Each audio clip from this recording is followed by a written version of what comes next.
Friends, नमस्कार। खम्मा गणी स्वागत है आप सभी का रावणा राजपूत समाज मेडिकल ग्रुप जोधपुर द्वारा संचालित एक कदम शिक्षा की ओर ऑनलाइन प्लेटफॉर्म पर उपस्थित हूं मैं आप सभी के सामने। आपकी इतिहास गुरु, आपकी दोस्त डॉक्टर मसूदा परवीन, आप सभी का हार्दिक स्वागत और अभिनंदन। दोस्तों, मैं आप सभी को इतिहास, कला और संस्कृति से परिचित करवाऊंगी। सबसे पहले मैं बात करूंगी रावणा राजपूत समाज मेडिकल ग्रुप द्वारा संचालित एक कदम शिक्षा की ओर। जैसा कि दोस्तों आप सभी जानते हैं, हमारे समाज ने एक बहुत ही सराहनीय प्रयास किया है समाज को आगे बढ़ाने के लिए। और कोई भी समाज तभी आगे बढ़ सकता है, तभी तरक्की कर सकता है जब वो शिक्षित हो, तभी उसका विकास हो सकता है। तो एक बहुत ही शानदार प्रयास और एक शानदार जो है कदम इस दिशा में रावणा राजपूत समाज मेडिकल ग्रुप के द्वारा ये उठाया गया है। मैं आप सभी से उम्मीद करती हूँ कि आप सभी लोग इससे ज़्यादा से ज़्यादा जुड़ेंगे और अपने साथियों को इसके बारे में बताएंगे, ताकि सभी लोग इसका लाभ ले सके। ये ऑनलाइन क्लासेज है, जैसा कि आप सभी जान रहे हैं। तो यहाँ पर हमारे समाज के अलावा अन्य लोग भी जो है इस क्लासेज को देख पाते हैं। तो मैं उम्मीद करती हूँ कि आप इस क्लास को ज़्यादा से ज़्यादा शेयर करेंगे, लाइक करेंगे और अपने ग्रुप में अपने साथियों को इसके बारे में बताएंगे। तो जैसा कि मैंने आपको बताया कि सबसे पहले आज हम बात कर रहे हैं, क्लास एक जनरल सी क्लास, एक इंट्रोडक्टरी क्लास है, एक जो है आपको परिचित करवाना है इतिहास से। तो देखिए, इतिहास जो है इसीलिए पढ़ाया जाता है। सबसे पहले हम बात कर रहे हैं किसकी, इतिहास की। तो इतिहास, जिसको आप लोग क्या कहते हैं, हिस्ट्री। और हिस्ट्री जब आप पढ़ते हैं, दो शब्दों के मेल से बना है। चाहे इति प्लस हास पढ़िए तो इति और हास, ये जो आपका है ना, अतीत में घटित हुआ, ये जो है आपका अतीत में जो भी घटनाएं घटित हुई है, अगर हम उसको पढ़ रहे हैं तो वह विषय आपका क्या कहलाता है, इतिहास कहलाता है। इंग्लिश में आप पढ़ रहे हैं हिस्ट्री। कुछ लोग ऐसे पढ़ते हैं ही प्लस स्टोरी, और कुछ लोग पढ़ते हैं हिज स्टोरी। क्या पढ़ रहे हैं, हिज स्टोरी। तो बात एक ही है, हिज मतलब उसका, उसकी कहानी। आ गई बात समझ में? वो कोई भी रूलर हो सकता है, कोई व्यक्ति हो सकता है जिसकी हम कहानी पढ़ रहे हैं। और यहाँ है ही और स्टोरी। ये आपका हाय नहीं है जो कि आप जो है सुबह उठ करके अपने दोस्तों को लिख देते हो व्हाट्सएप पर। ऐसा नहीं लिखना है, क्योंकि ये जो है एक पास्ट को प्रेजेंट कर रहा है, करने वाला वर्ड है। तो हमें सुबह अपनी संस्कृति को याद रखना है, नमस्कार करना है ना। हाय नहीं लिखना है, इसका मतलब होता है पास्ट, यानी वो है ही नहीं, वो भूतकाल बन चुका है। तो पास्ट को एक स्टोरी के रूप में प्रेजेंट करने वाला सब्जेक्ट दोस्तों कहलाता है इतिहास। जैसा कि आप सभी जानते हैं, काफ़ी स्टूडेंट को ऐसा लगता है कि इतिहास याद नहीं होता, इतिहास बड़ा ही बोरिंग है। ऐसा कुछ भी नहीं है, एक बार पढ़कर देखिए, बड़ा मज़ा आने वाला है। इतिहास इसीलिए पढ़ाया जाता है कि हमारे पूर्वजों ने जो गलतियाँ की हैं वो हम नहीं करें, और हम अपने जो है देश की, हमारे जो गौरवशाली परंपराएं हैं उनको याद रख पाएँ, उनको जान पाएँ। तो देखिए, तो इतिहास वह विषय है। इसमें कैसे पढ़ना है, हमें हमें पढ़ना है क्रमबद्ध। किस तरीके से पढ़ना है, क्रमबद्ध। फिर होता है आपके क्रमबद्ध होने के साथ, ऐसा नहीं है कि जब मैं आपको इतिहास पढ़ा रही हूँ और इतिहास पढ़ा रही हूँ तो ऐसा नहीं है कि मैंने आज आपको 1857 का रिवोल्ट पढ़ाया, 1857 की क्रांति पढ़ाई, और कल मैंने कहा आज मेरा मूड नहीं है, चलो आज अपन पढ़ते हैं ना, डायरेक्ट सारे वायसराय और गवर्नर जनरल पढ़ लेते हैं। ऐसा नहीं होता है।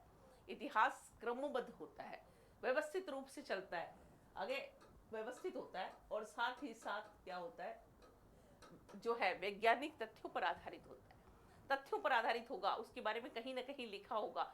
मैं आपको पढ़ा रही हूँ तो मैंने भी कहीं पढ़ा है, और जहाँ जिस किसी ने मुझे पढ़ाया है उसने भी कहीं पर पढ़ा है, तब वो आपको पढ़ा रहे हैं। जैसा कि हम देख पा रहे हैं, कुछ कहानियाँ सुनाई जाती है, जैसे कि आप पृथ्वीराज की कहानी पढ़ते हैं, संयोगिता की, पृथ्वीराज चौहान, मोहम्मद गोरी की कहानियाँ। तो ये इसलिए उसमें जो कहानियाँ डाली गई हैं उसको जब हम पढ़ाते हैं तो हम आपको एक चीज़ साथ में बताते हैं। वो ये बताते हैं कि ये सारा क्या है, लिटरेचर है, साहित्य है। और साहित्य सिर्फ क्या है, मनोरंजन के लिए होता है, उसमें सारी बातें सत्य नहीं होती है। क्लियर हुआ? तो देखिएगा, इतिहास जो है इसे कितने हिस्सों में बांटा जाता है, 3 हिस्सों में।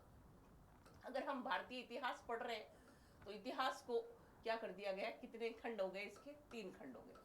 इंडियन हिस्ट्री की बात कर रही हूँ साथियों, मैं आपसे इसकी बात कर रही हूँ, इंडियन हिस्ट्री की बात की जा रही है, फिर राजस्थान की बात करेंगे। इसमें हम पढ़ते हैं, सबसे पहले देखिए आता है आपके प्राचीन भारत। कौन सा रहा है? प्राचीन भारत।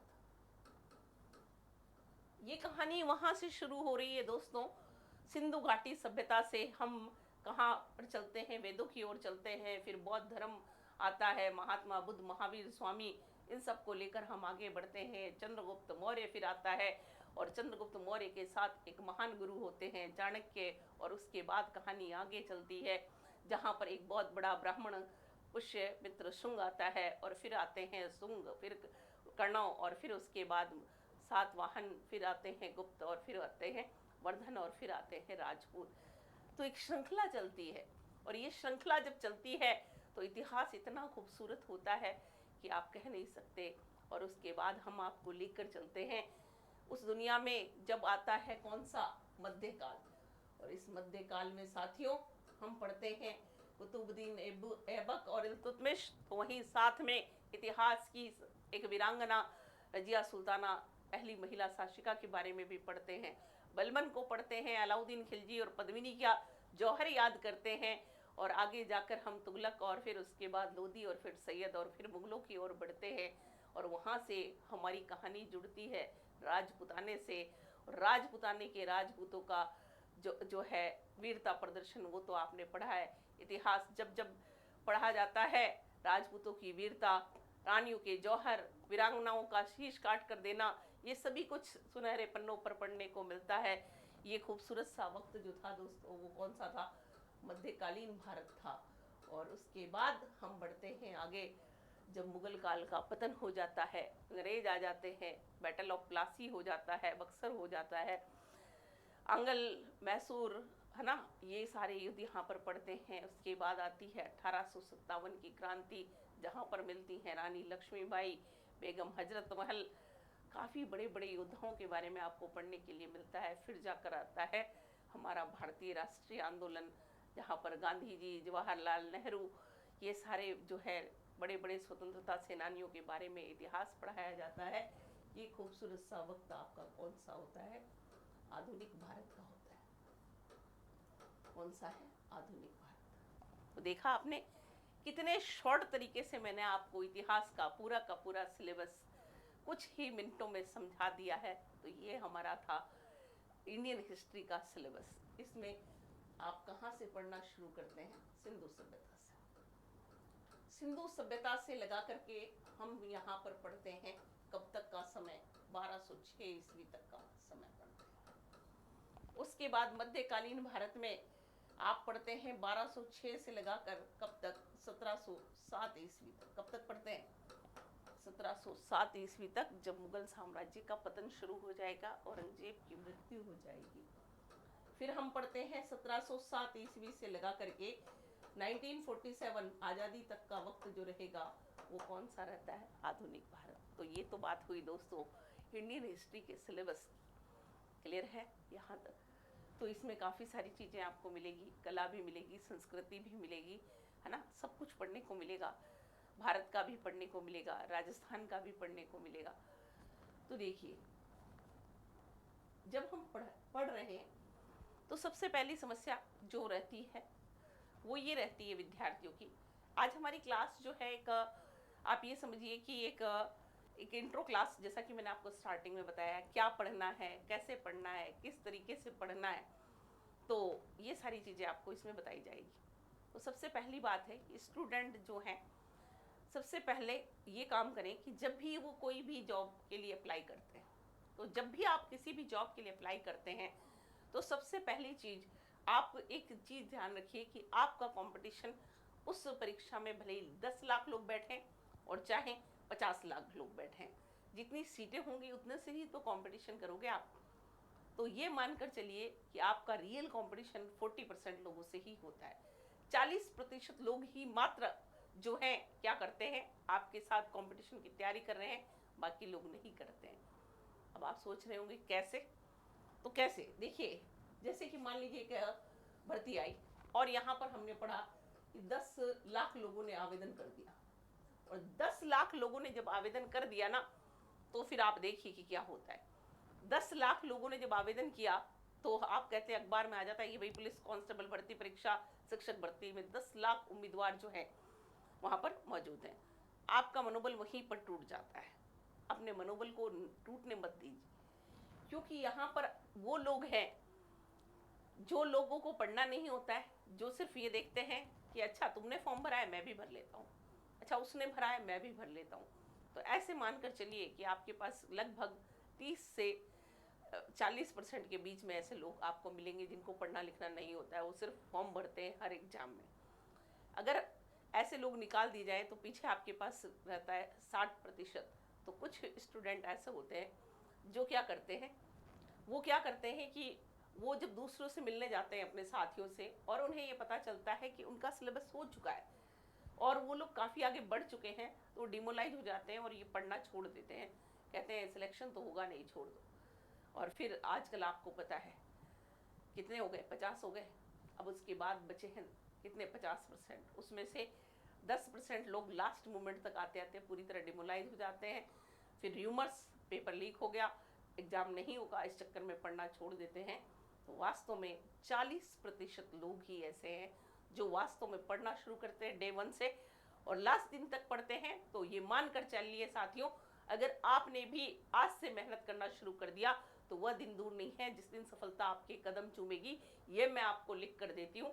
और मेरा ये कहना है, रख हौसला वो मंजर भी आएगा, रख हौसला वो मंजर भी आएगा, प्यासे के पास चलकर समुंदर भी आएगा, मंजिल भी मिलेगी साथियों और मिलने का मजा भी आएगा। तो इसी तरह अपनी तैयारी को जोश और जुनून के साथ बनाए रखिए, हमारे साथ इसी तरह जुड़ते रहिए। हम हमेशा आपके साथ हैं, आपको मोटिवेट करते रहेंगे, आपको गाइड करते रहेंगे। रावणा राजपूत समाज मेडिकल ग्रुप हमेशा आपके साथ है, हमेशा आपके लिए तत्पर है, आपको आपकी मंजिल तक पहुंचाने के लिए जो है हम हमेशा साथ हैं। तो आप भी हमारे साथ बने रहिए। आपको बस करना इतना ही है कि अपने साथियों को जो है ये लिंक शेयर करना है, साथियों को इस संस्था के बारे में बताना है। एक कदम शिक्षा की ये कोशिश आपको हमारे साथ मिलकर करनी है। क्लियर है? तो चलिए आगे बढ़ें। नेक्स्ट जब हम बात करते हैं तो देखिएगा, हम पढ़ रहे थे इतिहास।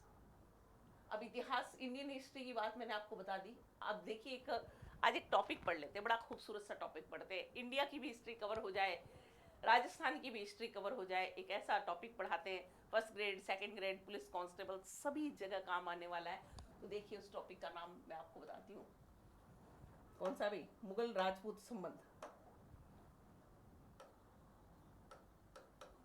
मुगल मेवाड़ संघर्ष लिख दो बोले, बहुत ही खूबसूरत टॉपिक है इतिहास के पन्नों पर।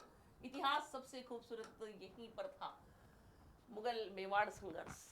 पढ़ने का मजा भी यहीं पर है, इतिहास जो है। चलिए देखिएगा, हम कहानी पढ़ रहे हैं उस महान योद्धा की जिसका नाम सुनते ही रगों में खून दौड़ जाता है। वो महान योद्धा है महाराणा प्रताप।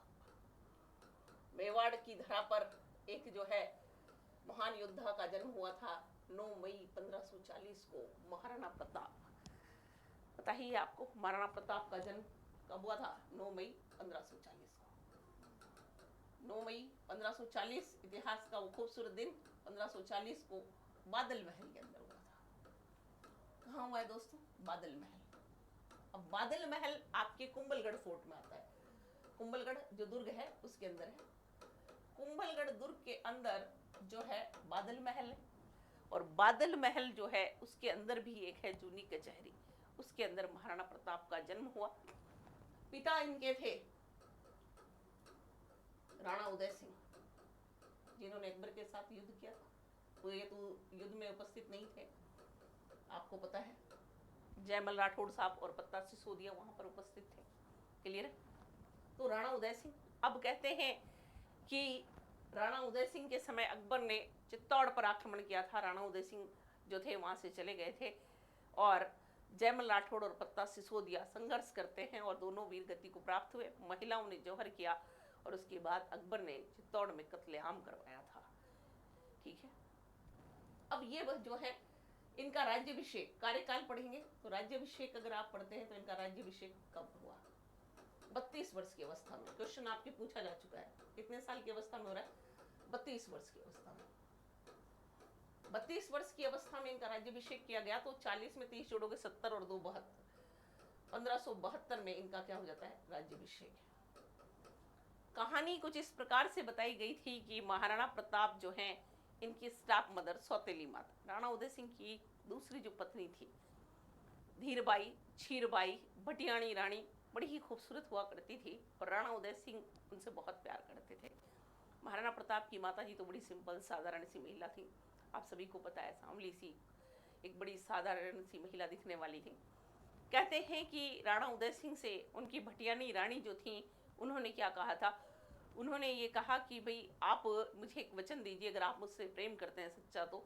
उन्होंने पूछा क्या वचन चाहती हो, और उस वक्त राणा उदय सिंह ने उनसे जब ये पूछा तो रानी भटियाणी जो थी उन्होंने ये कहा कि प्रताप के स्थान पर मेरे पुत्र जगमाल को राजा बना दिया जाए। कहते हैं कि उन्होंने कह दिया ऐसा ही होगा, वादा कर लिया। कहते हैं कि जब राणा उदय सिंह की मृत्यु हुई, और राणा उदय सिंह की मृत्यु होगी तभी तो ये गद्दी पर बैठेंगे। अब राणा उदय सिंह की मृत्यु हुई, होली का दिन था, अब उनका अंतिम संस्कार करने का वक्त आता है। तो जब अंतिम संस्कार का वक्त आता है तो उस समय आप क्या देखते हैं, बाकी देखिए जनरल सी बातें हैं, हम पूरी डिटेल में अगली क्लास में पढ़ेंगे। बचपन का नाम कीका था, अजबदे पंवार जो पत्नी थी, माता जयवंता बाई थी, ये सभी आपको पता ही है। भील लोग अपने बच्चे को कीका कहकर बुलाया करते थे। कहते हैं कि 1572 में जब उनके पिता की मृत्यु हुई, होली का दिन था, उनका अंतिम संस्कार करने गए। मेवाड़ में एक परंपरा हुआ करती थी कि जो व्यक्ति अगला शासक बनने वाला होता था वह नहीं जाता था कहाँ पर, अंतिम संस्कार में। जगमाल नहीं गए, महाराणा प्रताप गए थे। और महाराणा प्रताप जब गए तो वहाँ पर लोगों ने डिस्कशन किया था आपस में बैठकर। वहाँ पर जो लोग गए थे उन्होंने कहा कि मेवाड़ की स्थिति कैसी है, एक विधवा स्त्री की तरह है, जो कि कैसी है, आभूषण विहीन है। यानी एक औरत जो विधवा हो चुकी है, उसके पास उसका पति नहीं है और उसके पास कोई सोर्स ऑफ इनकम नहीं है। उस समय एक औरत के पास सबसे बड़ा खजाना उसका जो क्या होता है, उसके आभूषण होते हैं। लेकिन मेवाड़ तो कहते हैं ना कि वहाँ पर तो कुछ भी नहीं था, बर्बादी थी। उन्होंने कहा कि ये स्थिति, और ऐसी स्थिति में जगमाल अगर शासक बन गया तो कोई फायदा नहीं है। वहाँ पर सामंतों ने आपस में बातचीत की और ये फैसला किया गया कि भाई अगले राजा कौन हों, तो अगले राजा महाराणा प्रताप होंगे, ऐसा कह दिया गया। कहते हैं कि यहीं पर गोगुंदा में जो था राणा उदय सिंह का अंतिम संस्कार किया जा रहा था, यहीं पर इनका राज्याभिषेक करते हैं। राज्याभिषेक आपको पता है, राज्याभिषेक में तलवार बांधी जाती है, तलवार बंदाई की रस्म हुआ करती थी। अब तलवार बांधने की जब बारी आती है, रावत कृष्णदास, पढ़ा है आपने, नाम सुना है, उन्होंने क्या कर दिया, तलवार बंधाई की रस्म कर दी। उसके बाद हम पढ़ते हैं राज्याभिषेक समारोह, ये आपके होता है कहाँ पर, गोगुंदा में। ये तो आपकी तलवार बंधाई, सॉरी, ये तो हो गई आपके कहाँ पर, गोगुंदा में। और ये होता है समारोह उम्बलगढ़। कहाँ पर होता है, उम्बलगढ़। हुआ क्या भाई, वहाँ पे सब जो थे, हम तो वहाँ पर अंतिम संस्कार के लिए गए थे। अब वहाँ पर तलवार बांध दी, और तलवार बांध दी तो बंद हो गया भाई, राजा घोषित कर दिया। पर महाराणा प्रताप भी कहाँ काम थे, उन्होंने क्या कहा, अरे भैया हम भी राजा बने, थोड़ा हमारा भी सेलिब्रेशन वगैरह करो, थोड़ी पार्टी शार्टी करो, ऐसे क्या रूखे सूखे राज्याभिषेक तो पसंद नहीं आता हमें। तो इसलिए राज्याभिषेक समारोह आपकी कहाँ पर होता है, कुंभलगढ़ दुर्ग के अंदर होता है। क्लियर है, तो ये चीज आपको ध्यान रखनी है। अब कुंभलगढ़ फोर्ट में इनका राज्याभिषेक हो गया। अब यहाँ पर कहते हैं कि उस समय मुगल बादशाह हुआ करते थे अकबर। अकबर का कार्यकाल था 1556 से लगाकर 1605 1605 ईस्वी तक। अकबर वास्तविक नाम था बदरुद्दीन। शासक बनते हैं तब इनको किस नाम से जाना जाता है, जलालुद्दीन मोहम्मद अकबर अल फतह उल गाजी, इतना बड़ा नाम दिया गया था इनको।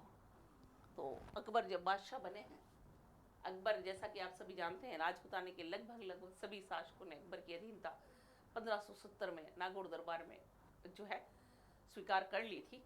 लेकिन मेवाड़ एक ऐसी रियासत जिसने हार नहीं मानी, और अकबर प्रतीक्षा करते हैं। अकबर ने देखा कि देखते हैं कोई तो आए, कोई मुझे गिफ्ट विफ्ट दे दे, है ना, मेरी अधीनता स्वीकार कर ले। काफ़ी सोच रहे थे, लेकिन ऐसा कुछ हुआ नहीं, ऐसा कुछ नहीं होता है। तो अकबर ने, जैसा कि आप सभी जानते हैं, सुलह ए कुल की नीति अपनाई थी, सहिष्णुता की नीति, धार्मिक सहिष्णुता की। उन्होंने कहा क्यों जंग करनी, पहले हम क्या करते हैं, पहले बातचीत कर लेते हैं, बंदा अगर अधीनता स्वीकार कर लेता है या संधि कर लेता है तो लड़ाई नहीं करेंगे। ये सोच करके अकबर क्या करते हैं, 4 लोगों को समझाने के लिए भेजते हैं, जिसको आप पढ़ते हैं जमभटो। क्या पढ़ते हो, जमभटो, इंग्लिश में लिखते हैं JMBT। देखिए, सबसे पहले इन्होंने अपने सेनापति को भेजा, जलाल खान को, जलाल खान कोरची, जलाल खान कोरची को भेज देते हैं कि जाओ भैया जलाल खान कोरची, महाराणा प्रताप को समझा कराओ और उन्हें कहो कि हमारी अधीनता स्वीकार कर लें।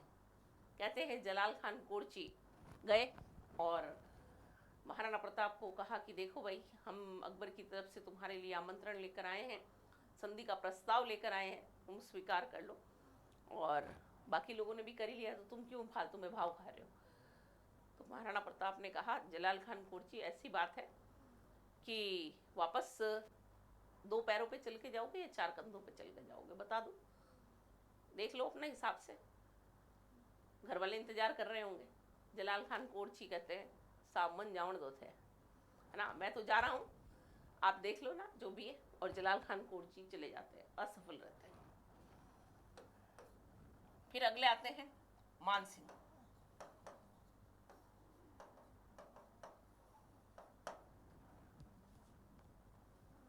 मान सिंह अकबर के सबसे विश्वास पात्र आदमी। मान सिंह कहाँ के हैं, आमिर के। अकबर ने इन्हें सबसे ज्यादा मनसब दे रखा है, कितने का, 7,000 का, 7,000 का मनसब इनको दिया हुआ था, सबसे खास आदमी थे।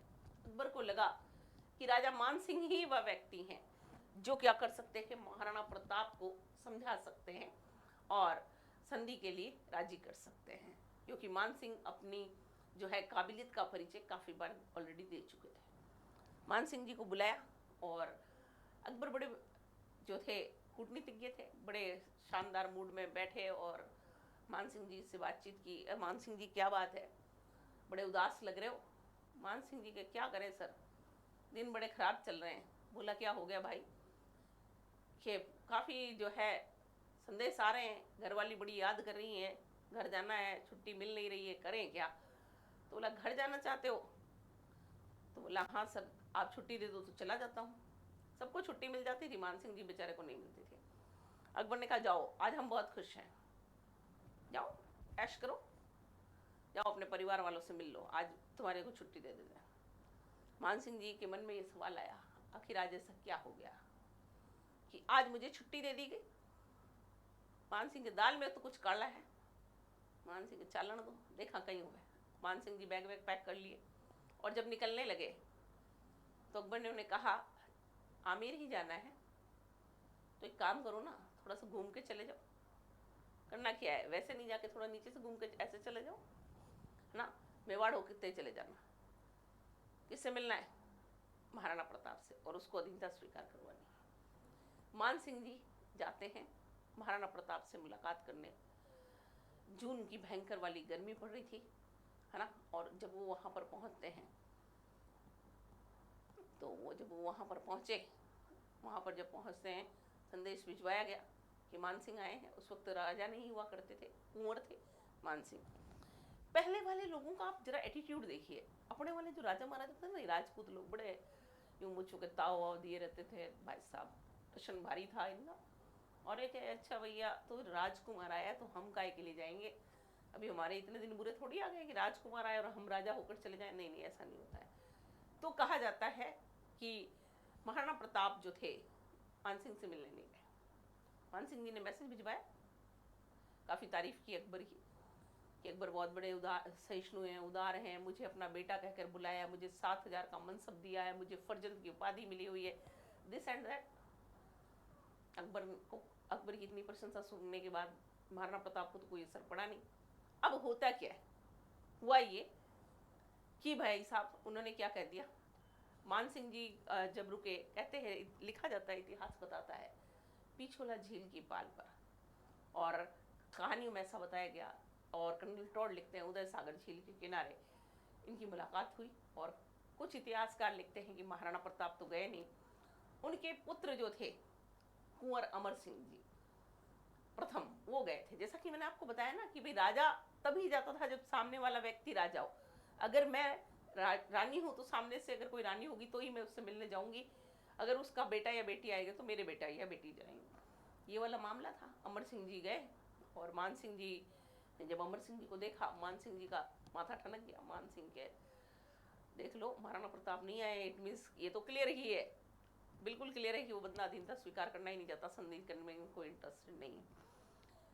फॉर्मेलिटी निभानी थी, औपचारिकता जो थी निभानी थी, इसलिए फिर भी पूछ लिया अमर सिंह जी को, क्या बात है अमर सिंह जी, आप अकेले ही आए, आपके पिताजी नहीं आए? उन्होंने कहा पिताजी के सर में दर्द हो रहा था, जून का महीना है, भयंकर वाली गर्मी है, अपने मारवाड़ी में क्या करे, लू बाजे बाहर उछाले कट जामा, वो वाली बात थी। मान सिंह जी कहते कोई बात नहीं अमर सिंह जी, हम अभी के लिए जा रहे हैं, जब अगली बार आएंगे तो तुम्हारे पिता के सर दर्द का, बुखार का, सब चीज़ का इलाज हमारे पास से लेकर आ जाएंगे। मान सिंह जी की बात सुनकर अमर सिंह, जो कि देखिए संस्कार इसे कहते हैं, वो बंदा चुप रहा कि सामने जो है आदमी मुझसे बड़े हैं। उन्होंने कुछ नहीं कहा, लेकिन जो उनके साथी थे ना, जो दरबार में आए हुए थे उनके साथ में, उन्होंने क्या कहा, मान सिंह जी आप दवा लाएं या ना लाएं, अपने फूफा जी को जरूर साथ ले आइएगा, बाकी सारा मैटर हम खुद ही शॉर्ट आउट कर देंगे। मान सिंह को बहुत तकलीफ हुई, बहुत बुरा लगा। और उसके बाद कहते हैं कि जब मान सिंह निकले जाने के लिए गेट से, तो पीछे से अमर सिंह जी ने कहा, मान सिंह जी जरा रुकिएगा। मान सिंह जी ने कहा अब क्या हो गया रे? उन्होंने कहा जाओगे तो रास्ते में सोजत आएगा, मेहंदी लेते हुए जाना। मान सिंह को लगा कितनी भारी बेइज्जती हुई है, इतनी बेइज्जती तो कभी हुई नहीं थी। और फिर अमर सिंह मुस्कुराते हुए कहते हैं अरे समझ जाओ, बुआ जी के लिए लेके जाना। और ये क्लियर जो था संकेत किसके लिए था, उनके लिए था। मान सिंह वहाँ से चले गए। इतिहास लिखता है कि मान सिंह जो थे, जिन बर्तनों में उन्होंने खाना खाया था, प्रताप ने उन्हें गंगा जल से धुलवाया था, क्योंकि उनके अनुसार उनका धर्म भ्रष्ट हो चुका था। और उस जब मान सिंह वापस आए, अकबर बड़े खुश थे। अकबर ने पूछा मान सिंह जी क्या हुआ, सब कुछ हो गया शॉर्ट आउट? मान सिंह जी जिस तरह से डॉक्टर एक थिएटर से बाहर आता है ना, और वो सिर से ऐसे कैप उतार के ही इज नो मोर, वैसे ही जो है सर झुकाकर कह दिया कुछ नहीं हुआ सर। मान सिंह के मन में उथल पुथल मची हुई थी, बहुत कुछ चल रहा था, कुछ कहा नहीं। अकबर ने कहा मान सिंह दुनिया का ऐसा कोई काम नहीं है जिसे कि तुम नहीं कर सकते हो, ये तो मैं मान ही नहीं सकता हूँ। मान सिंह ने कहा सर क्या बताऊँ, कई मिनट है महाराणा प्रताप। तो उन्होंने कहा रहने दो कोई बात नहीं, तुम भी राजपूत हो वो भी राजपूत है, तुम दोनों मिल गए होगे, तुमने कोई प्रयास नहीं किया वहाँ। मान सिंह सामने से कहते हैं जहाँ पना, अगर आपको ऐसा लगता है, आपको मेरी वफादारी पर कोई शक है, तो आज ये बंदा आपसे एक वादा करता है कि जब भी कोई जंग आप लड़ेंगे प्रताप के खिलाफ, तो उसका चीफ कमांडर मुझे बना दीजिएगा, आपको पता चल जाएगा। अकबर खुश हो गए। अकबर ने कहा कोई नहीं, अभी तो जाओ बेटा घर पे, मजे करो, ऐश करो। फिर बुलाते हैं किसको, भगवंत दास, पिता है मान सिंह के, 5000 का मनसब, प्रथम राजपूत दीवान, प्रथम राजपूत मनसबदार, 7000 का जो मनसब मिला है, प्रथम राजपूत मनसबदार, तो ये है दीवान थे। 5000 का मनसब इनको प्रदान किया गया था। भगवंत दास जी जब वहाँ पर पहुँचते हैं, देखिए ये बात होती है दोस्तों संस्कारों की। कहते हैं भगवंत दास जब पहुँचते हैं वहाँ पर, तो महाराणा प्रताप ने पहले उनसे माफ़ी मांगी। उन्होंने कहा हम क्षमा चाहते हैं, आपके पुत्र के साथ ऐसा हुआ, पर सर इसमें मेरी कोई गलती नहीं है। जैसा कि आप राजपूतों का कल्चर जानते हैं, जब राजा यानी पिता आएंगे तो पिता उनसे मिलने आएंगे, और पुत्र आएगा तो पुत्र आएगा, उसमें मेरी कोई गलती नहीं थी। भगवंत दास जी ने कहा अब क्या विचार है? उन्होंने कहा अब कोई विचार नहीं है, आप देख लो अपने हिसाब से, बुढ़ापा क्यों खराब करना चाहते हो, घर चले जाओ, टाइम पे अच्छा होगा, बीवी बच्चे वेट कर रहे होंगे। भगवंत दास जी भी वापस लौट आए, और उसके बाद उनको भेजा गया, लास्ट में भेजा गया था इसको टोडरमल। टोडरमल जब पहुंचते हैं, महाराणा प्रताप ने पूछा आपकी तारीफ टोडरमल ने कहा, हमारा नाम है टोडरमल और रेवेन्यू डिपार्टमेंट हमारे पास है। प्रताप ने बड़े प्यार से समझाया, जाओ बेटा, घर जाओ, अपना डिपार्टमेंट संभालो, जमीन नापो, टैक्स वैक्स कलेक्ट करो।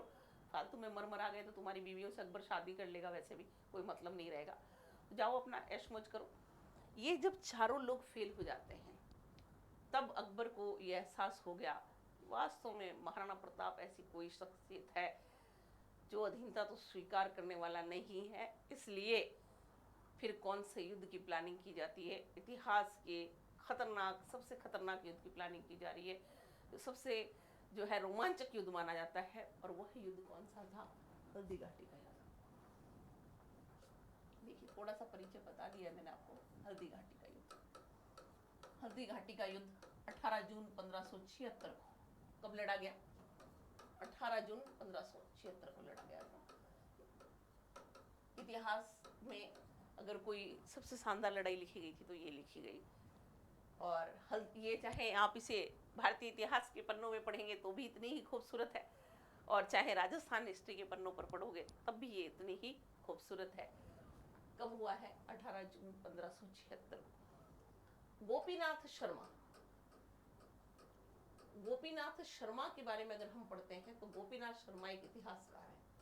उन्होंने डेट कौन सी बताई है? उन्होंने डेट बताई थी 21 जून 1576। कौन सी बताई? 1576 ईस्वी। ये है गोपीनाथ शर्मा के अनुसार। बंदायूनी जो थे एक इतिहासकार थे, बंदायूनी इसे क्या कहते हैं? गोगुंदा का युद्ध। अबुल फजल किसका कहते हैं? अबुल फजल कहते हैं खमनौर का युद्ध। खमनौर का युद्ध गोगुंदा का युद्ध है।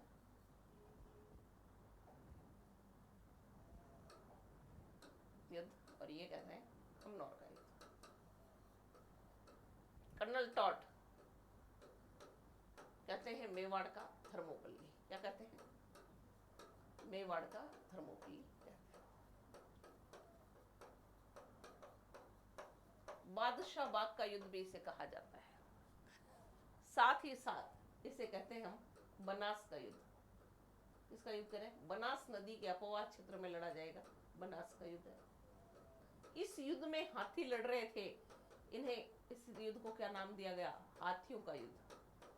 जो भी हाथी लड़ रहे थे उनकी सूंड और पूंछ में खंजर जो है बांध दिए गए थे, है ना, ताकि वो जिसको भी टच करते हुए निकलते थे तो कट लग जाता था, उस पर जहर था, शरीर में फैल जाता और आदमी मर जाता या जानवर मर जाता था। ये है रक्तताल का युद्ध। रक्तताल का युद्ध है, रक्ततलाई का युद्ध है, बादशाह बाग का युद्ध है। इतने सारे नाम अकेले किस युद्ध के हैं? तो अकेले जो है इतने सारे नाम आपको किसके हैं? हल्दी घाटी के युद्ध के देखने के लिए मिलेंगे। तो इतना सारा कुछ हमने आज भारतीय और राजस्थान के इतिहास के बारे में पढ़ा है।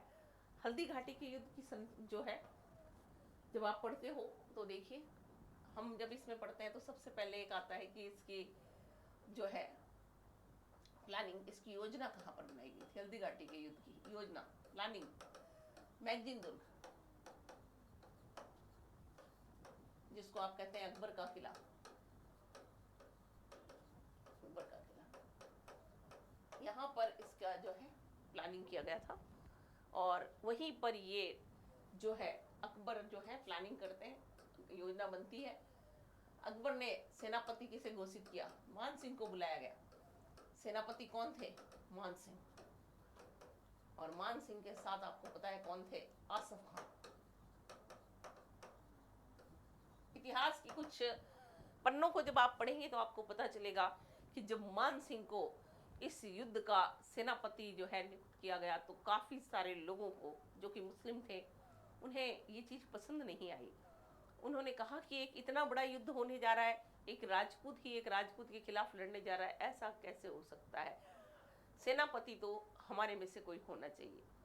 और कहते हैं कि बंदायूनी जो थे, उनके जो केयर टेकर थे, जब उन्होंने उनसे पूछा कि चचा जान आप युद्ध में चलेंगे, तो उन्होंने क्या उत्तर दिया था कि इस युद्ध में जाने वाला और शहीद होने वाला पहला व्यक्ति मैं ही होता, लेकिन कब, जब मान सिंह चीफ कमांडर नहीं होता।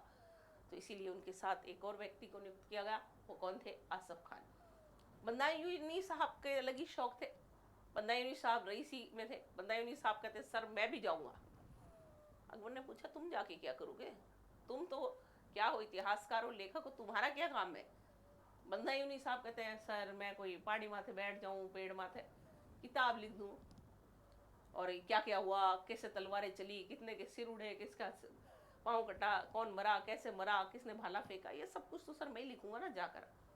और वहां पर जब राजपूत मरेंगे तो उन राजपूतों की के खून से मैं अपनी दाढ़ी को रंगूंगा।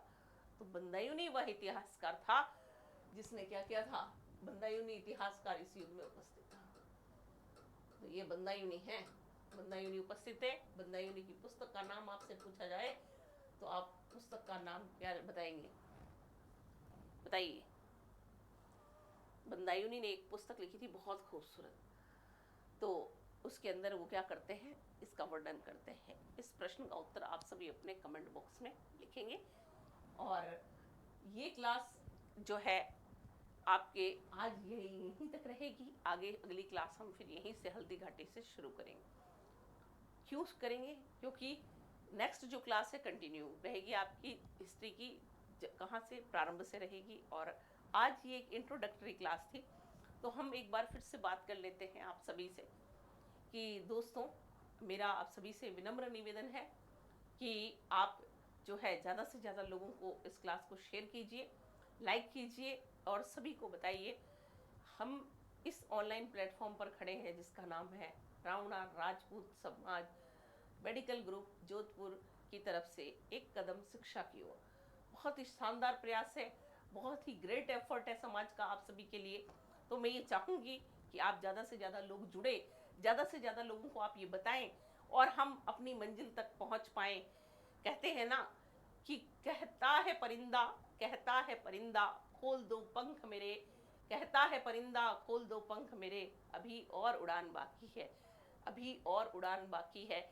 जमी नहीं है मंजिल मेरी, जमी नहीं है मंजिल मेरी, अभी तो पूरा आसमान बाकी है। तो दोस्तों, आप सभी के अंदर वो जोश है, वो जुनून है, वो हौसला है कि आप अपनी मंजिल को पाने के लिए ज़्यादा से ज़्यादा मेहनत कीजिए। जहाँ भी आपको लगता है कोई कमी है, जहाँ आप रुकते हैं, वहाँ आप हर कदम पर हमें अपने साथ पाएंगे। हम हर वक्त आपके साथ, आपके लिए तैयार खड़े रहेंगे।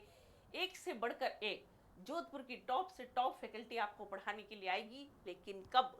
जब आप हमारे साथ होंगे, जब आप रिस्पॉन्स करेंगे, और जब आपका रिस्पॉन्स आएगा सुपर ऊपर वाला, तब जाकर हम जो है क्या करेंगे, इस क्लास को और आगे कंटिन्यू करेंगे।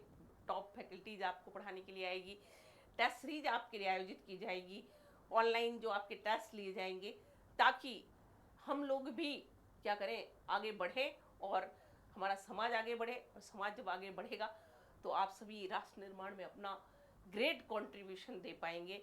मेरी आपसे यही रिक्वेस्ट है और कि आप लोग ज़्यादा से ज़्यादा जुड़िए और अपने साथियों को बताइए। ये कभी मत सोचिए कि मुझसे नहीं होगा, क्योंकि आप वह व्यक्ति हैं जो सब कुछ कर सकते हैं। हिटलर ने कहा था अगर समाज बदलना है तो समाज की बागडोर युवाओं को दे दो, बूढ़े कोई क्रांति नहीं कर सकते, बूढ़े सिर्फ अपने अनुभव से हमको सिखा सकते हैं। समाज बदलने की ताकत सिर्फ युवाओं के अंदर है। तो है आप में वो हौसला, वो जोश और वो जुनून, तो फटाफट से जुड़ जाइए। रावणा राजपूत समाज मेडिकल ग्रुप जोधपुर द्वारा संचालित एक कदम शिक्षा की ओर, जहां पर हम हमेशा आपके साथ रहेंगे। देखिए, कुछ स्टूडेंट के को और भी काफ़ी सारी चीज़ें, टिप्स आज बताना चाहूँगी। जैसे कि आप लोग कोई परीक्षा दे रहे हैं, डिमोलाइज कभी मत होइए। मोटिवेशन की बात मैं नहीं करती, मोटिवेशन कुछ नहीं होता है दोस्तों। जब तक आप सेल्फ मोटिवेटेड नहीं होंगे तब तक आप कुछ नहीं कर सकते हैं। सेल्फ मोटिवेशन बहुत ज़रूरी है। सेल्फ मोटिवेट जब आप रहेंगे तो आप सब कुछ कर सकते हैं। You can do everything. दुनिया का ऐसा कोई काम नहीं है जो आपसे नहीं होगा। आप ही वह व्यक्ति हैं, आप ही वो राइट पर्सन है जो सब कुछ कर सकते हैं। तो सब कुछ करने के लिए जो होता है ना, सहयोग की आवश्यकता होती है, कोऑपरेशन की आवश्यकता होती है। तो मैं ये चाहती हूँ कि वो कोऑपरेशन आप हमें दें और हम आपके साथ जुड़ें, और उस कोऑपरेशन के माध्यम से हम कामयाबी की बुलंदियों को दिन प्रतिदिन जो है छूते जाएं और हम उस स्थान पर खड़े हों जहां पर हम आपको दुनिया को दिखा सकें कि ये हमारे सितारे हैं जो आप सभी के सामने जगमगा रहे हैं। तो कौन कौन चाहता है अपना सरकारी नौकरी पाने का लक्ष्य? किसी को वर्दी चाहिए, वर्दी पे स्टार चाहिए, किसी को फर्स्ट ग्रेड की नौकरी चाहिए, किसी को एडमिनिस्ट्रेशन में जाना है। तो सभी लोग हमारे साथ जुड़िए, फटाफट से जल्दी जुड़िए, और ताकि हम क्या कर सकें, आपको आगे की ओर जो है गाइड कर सके, कंटिन्यू हमारी क्लास शुरू कर सके, ये सारी चीज़ें आपको दे पाए। एक विद्यार्थी के लिए जो चीज़ें हैं, कंटिन्यूएशन, डेडिकेशन, ये आप सभी के अंदर होगी। हम आपको गाइड करने के लिए सदैव तत्पर रहते हैं। तो ये चीज़ें हैं। अंत में आपको एक ये बताना चाहूँगी कि एक बड़ी खूबसूरत लाइन है लिखी हुई कि लहरों से डरकर नौका पार नहीं होती, कोशिश करने वालों की कभी हार नहीं होती। नन्ही चींटी जब दाना लेकर चलती है, जब दाना लेकर चढ़ती है, गिरती 100 बार फिर से चलती है। लास्ट में मंजिल पर पहुंच जाती है ना, तो आप भी पहुंच जाएंगे। जरूरत है एक सही दिशा, सही मार्गदर्शन की। तो उस सही मार्गदर्शन को हम देंगे और आप हमारे साथ जुड़िए। और एक बहुत ही खूबसूरत लाइन है कि शिक्षा शेरनी का वह दूध है जो जितना पिएगा वो उतना ही दहाड़ेगा। बहुत खूबसूरत पंक्ति है, तो इसको आप फॉलो करते रहिए और हमारे साथ जुड़ते रहिए। तो ये सारी चीज़ें आप देख लीजिए।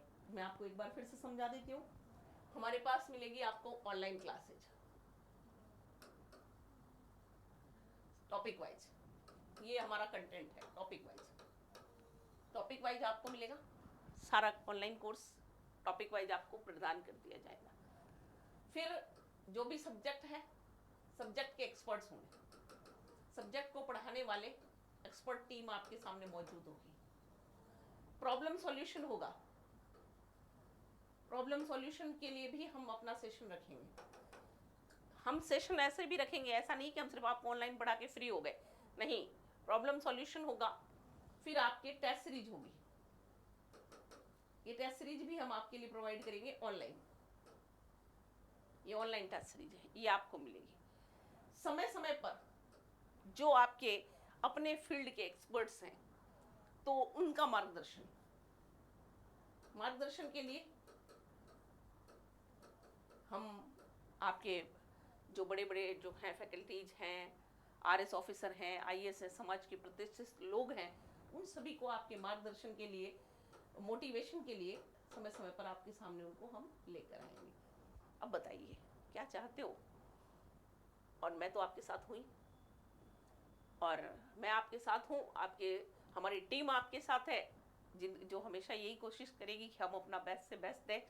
और बहुत बहुत शुक्रिया जो है मेडिकल ग्रुप का, कि जिन्होंने कोशिश की इस दिशा में कि हम अपने समाज को आगे लाएं, विकसित कर पाएँ और राष्ट्र निर्माण में अपना महत्वपूर्ण योगदान दे सकें। तो देखिएगा, ये इतना सारा कंटेंट्स मैं आपके सामने लेकर मौजूद हूँ।